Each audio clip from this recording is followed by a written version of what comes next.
नमस्कार, आप देख रहे हैं हर खबर और मैं हूं आपके साथ हम शर्मा। दुनिया पर तीसरे विश्व युद्ध का खतरा लगातार मंडरा रहा है। रूस और यूक्रेन के बीच तनातनी में यूक्रेन में फंसे भारतीय छात्र डर के साए में जीने को मजबूर हैं। यूक्रेन में छात्र डरे हुए हैं तो वहीं दूसरी तरफ प्रदेश में भी चिंता बनी हुई है, क्योंकि करीब 2000 बच्चे ऐसे हैं हरियाणा के जो यूक्रेन में फंसे हुए हैं। एक रिपोर्ट आपको हम दिखाते हैं और समझिए कि आखिर ये पूरा मामला है क्या।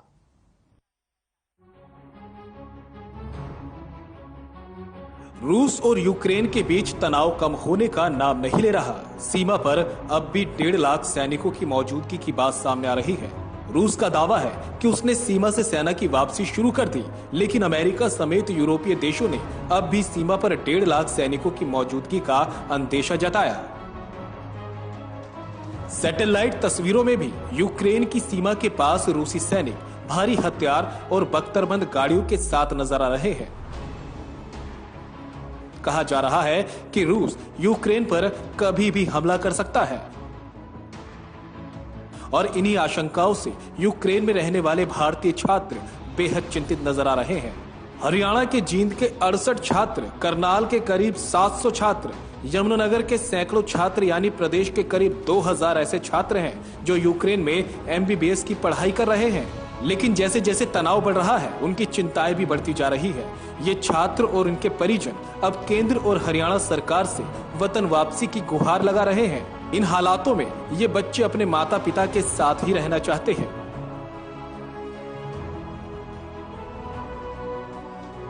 परीक्षित 5वें साल में मेरा बेटा परीक्षित है और 5वें साल में पढ़ा है। की बार MBBS की पढ़ाई कर रहा है यूक्रेन में।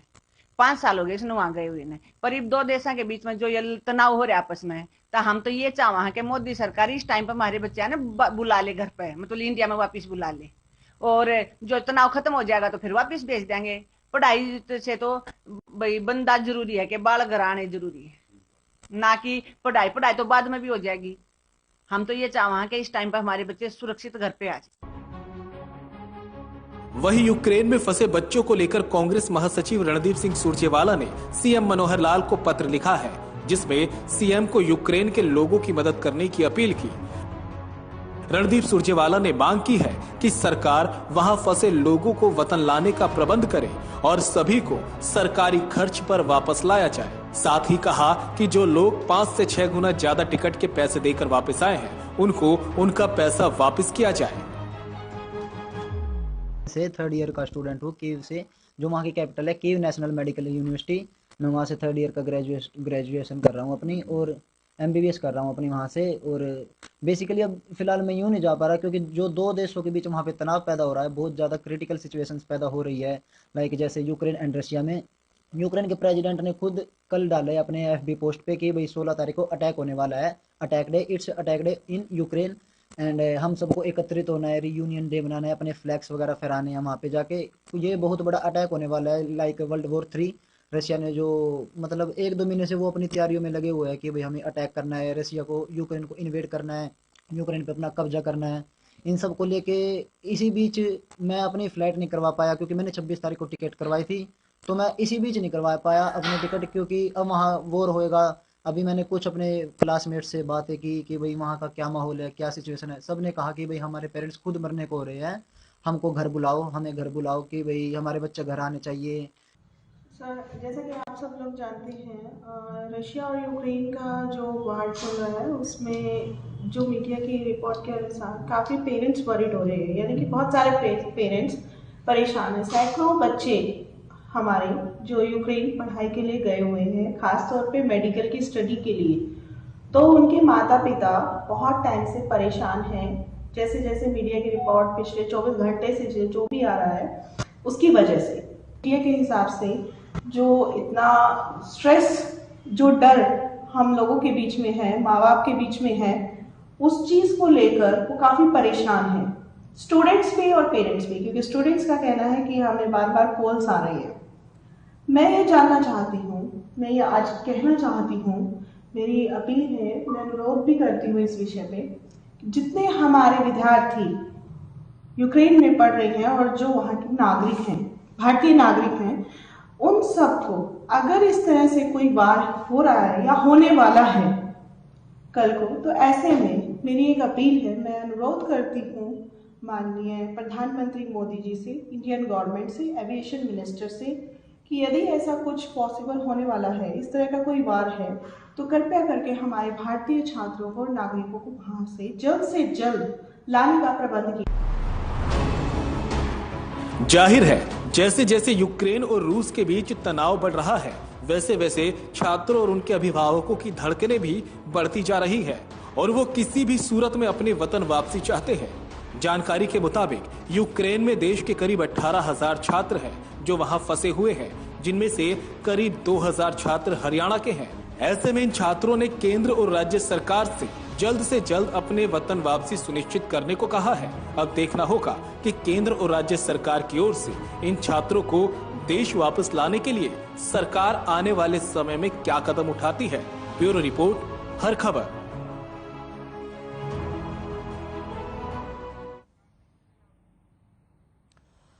और ये अब आपको हम बता रहे हैं कि यूक्रेन में एमबीबीएस करने की वजह क्या है, यानी कि भारतीय छात्र यूक्रेन में ही जाकर एमबीबीएस क्यों करना ज्यादा उसको प्राथमिकता देते हैं, क्यों पसंद करते हैं, ये आपको यहां पर बता रहे हैं। क्योंकि वहां पर एमबीबीएस की जो पढ़ाई है वो बहुत सस्ती है। एक साल का जो खर्च है वो 5 से 6 लाख रुपए आता है, यानी कि एमबीबीएस की जो पूरी पढ़ाई है वो 22 से 25 लाख रुपए में आप यूक्रेन के अंदर कर सकते हैं। यूक्रेन में बताया जाता है कि एडमिशन लेना भी बहुत आसान है, लेकिन यही एडमिशन अगर आपको भारत में लेना है एमबीबीएस में तो थोड़ा सा मुश्किल होता है। देश के करीब 18,000 छात्र यूक्रेन में बताया जा रहा है कि अभी मौजूद हैं और इनमें से तकरीबन 2,000 छात्र हरियाणा के भी हैं जो यूक्रेन में फंसे हुए हैं। विवाद क्या है? दोनों देशों के बीच लंबे समय से विवाद चल रहा है। यूक्रेन नाटो में शामिल होना चाहता है, लेकिन रूस इसका लगातार विरोध कर रहा है। रूस का यह कहना है कि अगर यूक्रेन नाटो में शामिल होगा तो उसको इसके गंभीर परिणाम भुगतने होंगे। नाटो से रूस को डर है और डर इस बात का है कि नाटो के सैनिक उसकी सीमा के पास खड़े हो जाएंगे और ये हरगिज नहीं चाहता है रूस। नाटो ने ऐसा नहीं होने का भरोसा भी दिलाया है। यूक्रेन सीमा के पास 1 लाख से ज्यादा सैनिक अभी भी तैनात हैं। बताया जा रहा है कि 2014 में भी दोनों देशों के बीच में संघर्ष देखने को मिला था और रूस ने यूक्रेन के क्रीमिया पर उस दौरान कब्जा कर लिया था। तो दोनों देशों के बीच ये विवाद काफी पुराना है।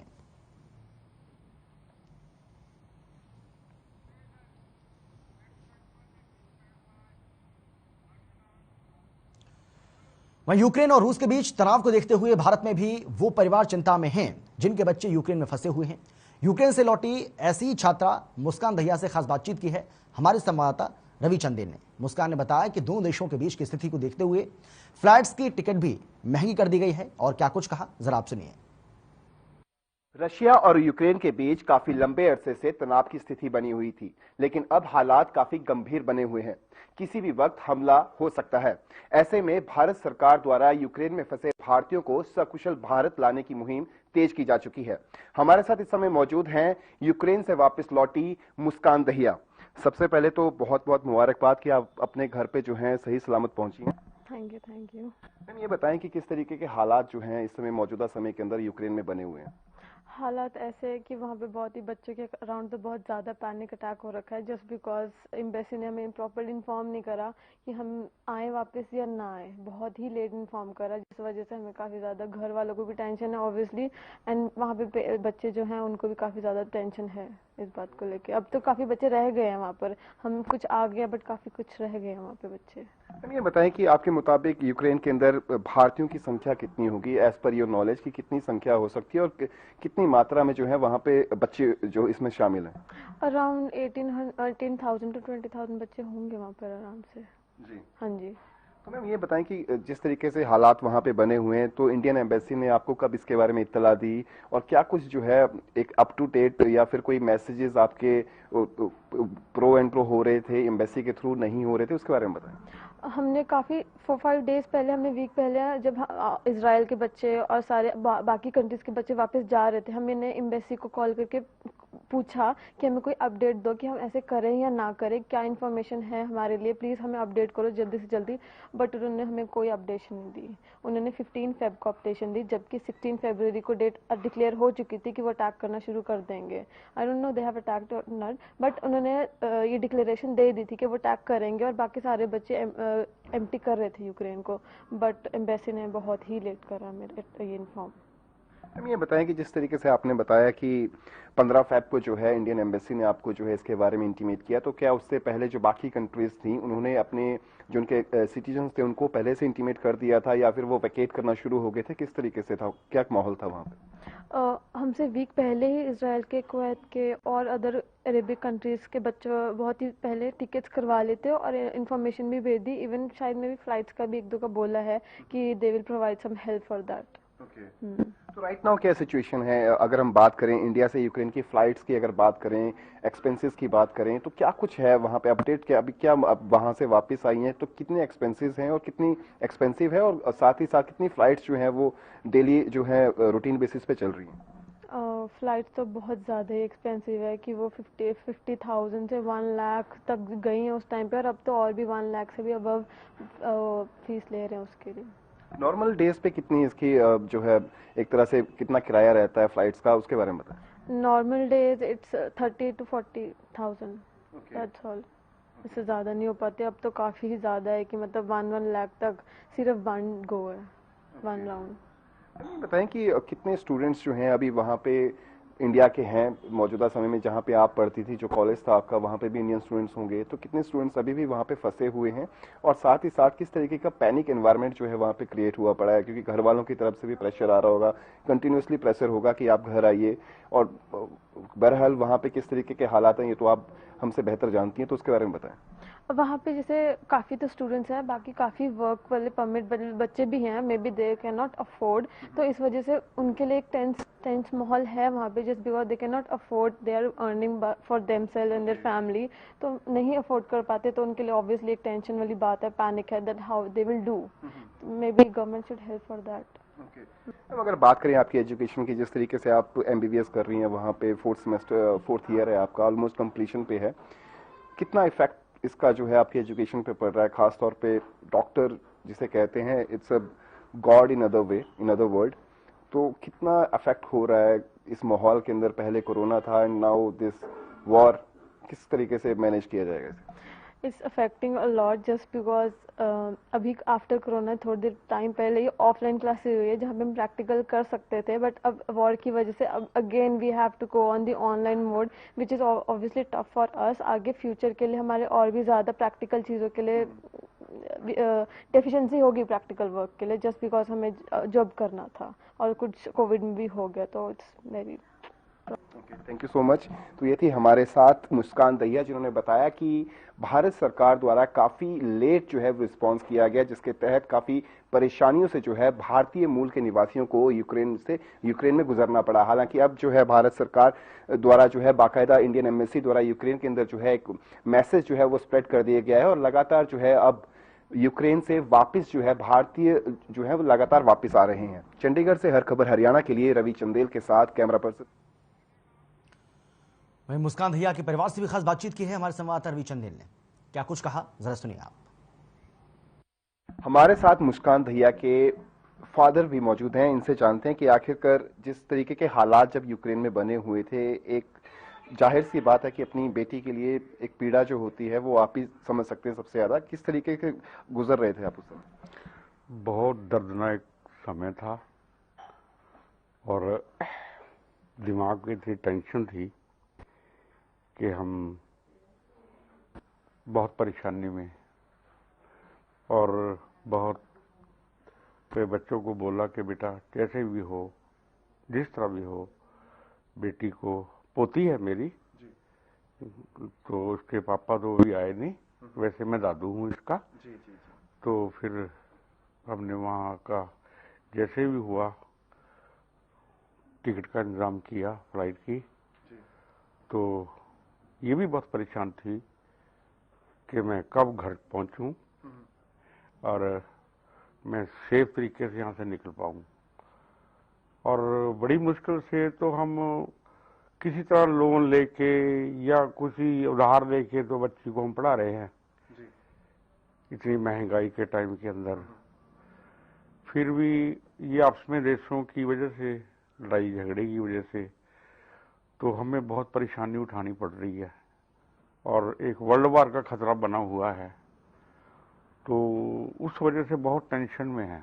जी आप बताएं, जब मुस्कान जब वापस घर लौटी तो फर्स्ट रिएक्शन क्या था? देखो, दिक्कत तो जो है वहाँ दो कंट्रियों में है ही है। मेन दिक्कत हमें एक आई है कि जो हमारी इंडियन गवर्नमेंट है, इंडियन एम्बेसी है, उन्होंने हमारा कोई भी साथ नहीं दिया और किसी तरह से कोई भी मदद नहीं की कि बच्चों को आप बुलाओ या कैसे बुलाओ, या टिकट का जो फेयर बहुत महंगा हो गया था उसको कंट्रोल करें।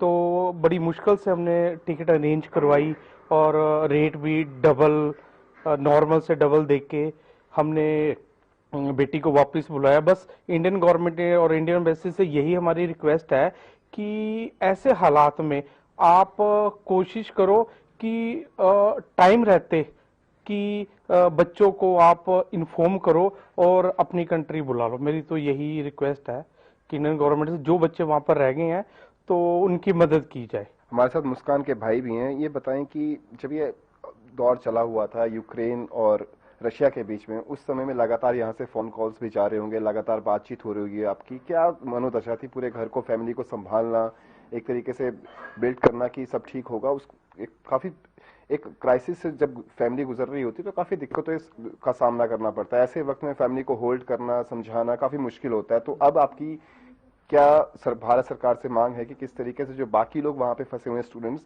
उनको वापस लाया जाए? देखिए, भारत सरकार से तो यही रिक्वेस्ट है कि कुछ एक्शन ले वहाँ के स्टूडेंट्स के लिए, ताकि वो अपने अपने घर आ सकें। और कई ऐसे फैमिलीज भी हैं जो टिकट्स इतनी महंगी नहीं अफोर्ड कर सकती। मिडिल क्लास फैमिली नहीं अफोर्ड कर सकती इतनी महंगी टिकट्स। तो भारत सरकार को कुछ करना चाहिए उसके लिए। और रहा माहौल घर का, टेंस था, काफ़ी टेंस था। और जो हमारे रिलेटिव्स हैं हमें लगातार फ़ोन कर रहे थे और पूछ रहे थे कि हाँ जी आपकी सिस्टर और आपकी बेटी ठीक है वहाँ पे, कि वहाँ पे कैसा है अब। और घर पे भी काफ़ी माहौल टेंस था, काफ़ी ज़्यादा टेंशन में थे। और सारी सारी रात नींद नहीं आती थी हमें भी कि काफ़ी वहाँ पे माहौल ख़राब है, कुछ हो ना जाए, अटैक ना कर दे रशिया और वॉर ना छिड़ जाए। तो काफ़ी माहौल वो था। और टिकट्स को जो लेके वो है तो बहुत ज़्यादा रेट हैं टिकट्स के। और 2 दिनों में तो और भी ज़्यादा बढ़ गए थे रेट इनके टिकट्स के। नॉर्मल टिकट्स होती है 30 या 40,000 के राउंड अबाउट, पर अभी टिकट्स हो रही हैं 55 हो गई और 75, 65, 90,000 ऐसी चल रही है टिकट्स। 1 लाख, 1.50 लाख ऐसे टिकट्स। हाँ जी, 3 लाख अबव भी जा रही है जी टिकट्स। काफ़ी ज़्यादा वेव्स आ रही टिकट्स की, तो काफ़ी ज़्यादा दिक्कतें आई हमें। और जब तक ये नहीं आई तब तक। कांग्रेस प्रदेश अध्यक्ष नवजोत सिंह सिद्धू ने पुलिस पर विवादित बयान दिया था, जिसको लेकर चंडीगढ़ से डीएसपी दिलशेर सिंह चंदेल ने हरियाणा पंजाब हाईकोर्ट में मानहानि का फौजदारी मुकदमा दायर किया है। इस मामले में सुनवाई 21 फरवरी को हाईकोर्ट में होगी, जिसे लेकर हमारे संवाददाता रवि चंदेल ने हाईकोर्ट के वकील डॉक्टर सूर्यप्रकाश से खास बातचीत की है। आइए आपको सुनाते हैं क्या कुछ कहा उन्होंने। पंजाब कांग्रेस अध्यक्ष नवजोत सिंह सिद्धू द्वारा पुलिस पर दिए गए विवादित बयान पर चंडीगढ़ के डीएसपी दिलशेर सिंह चंदेल द्वारा उन पर डेफामेशन का फौजदारी मुकदमा दायर किया गया है। इस समय हमारे साथ मौजूद हैं हरियाणा पंजाब के senior advocate doctor Surya Prakash.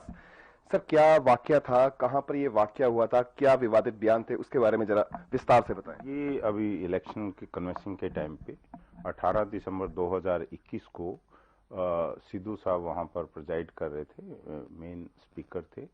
Sultanpur Lodhi Kapurthala district में मिस्टर चीमा कैंडिडेट है वहां पे, उसकी कन्वेंसिंग कर रहे थे। और चीमा के बारे में उन्होंने कमेंट करते हुए कहा कि ये जो चीमा साहब हैं, ये जो लड़का है, पीली जैकेट उन्होंने उस दिन पाई हुई थी, वहां के गार्डर वर्गम इज वेरी स्ट्रांग। यदि पुलिस को खुंबारा भी मार दे तो थानेदार की पैंट गिल्ली कर देता है। और ये बात कहने के बाद उन्होंने कहा ठोक और ताली, यानी कि सबको कहा कि इस बात को चीयर करो, इसको सेलिब्रेट करो। तो इस चीज से आहत हुए हैं डीएसपी और पुलिस फोर्स इससे आहत हुई है।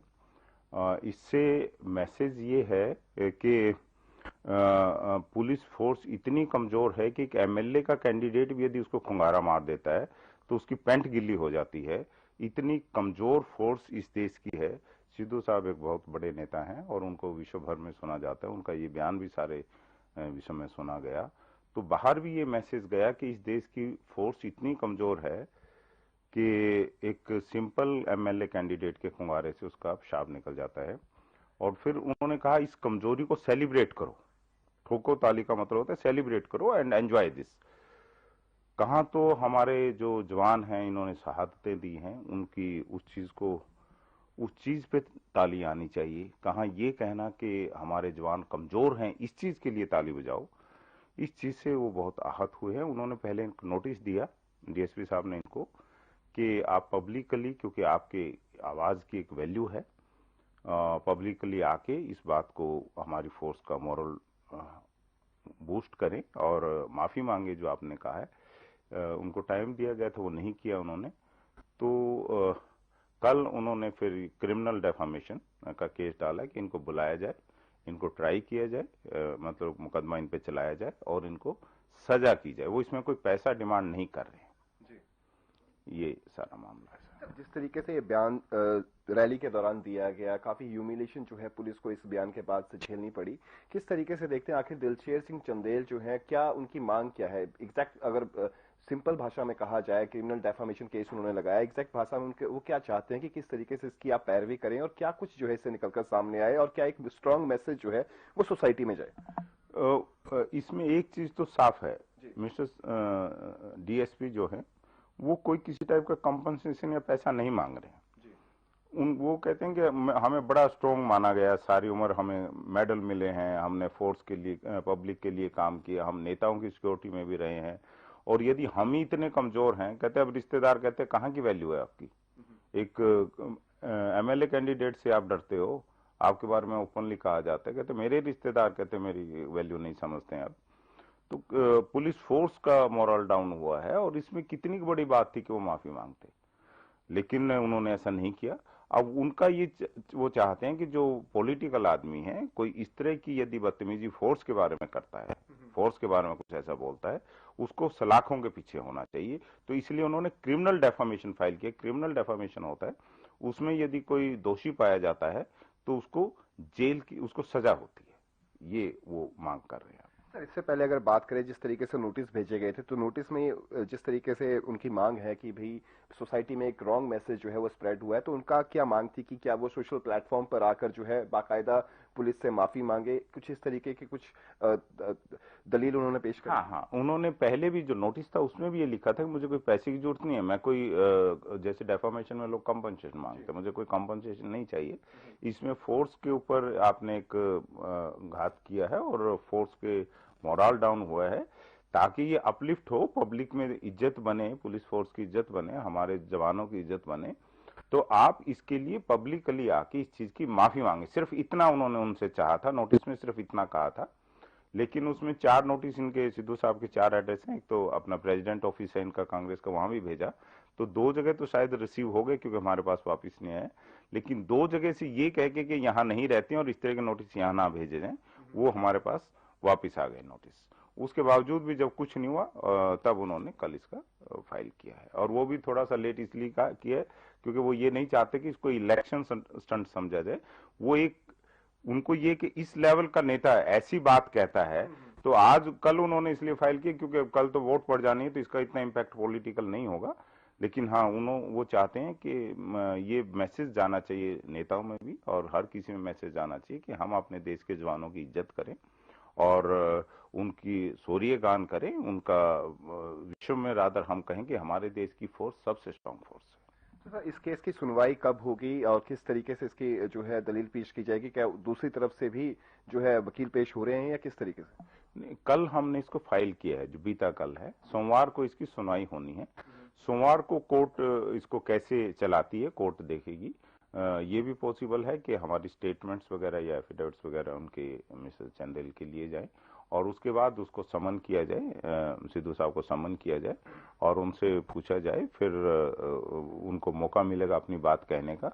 उसके बाद फिर जैसे क्रिमिनल केस चलता है वो ट्रायल होगी और ट्रायल होने के बाद जो भी कोर्ट समझती है कि यदि उन्होंने गुनाह किया है तो उसको उनको सजा होगी और ये जब प्रोसीजर रहता है ये रहेगा।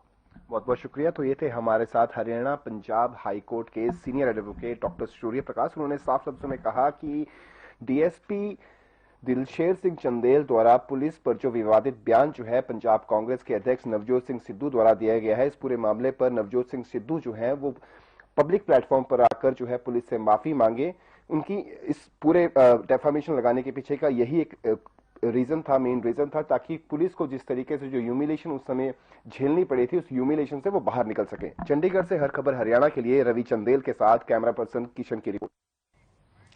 और फिलहाल इतना ही छोटे से ब्रेक के बाद फौरन लौट रहे हैं, आप देखते रहिए हर खबर।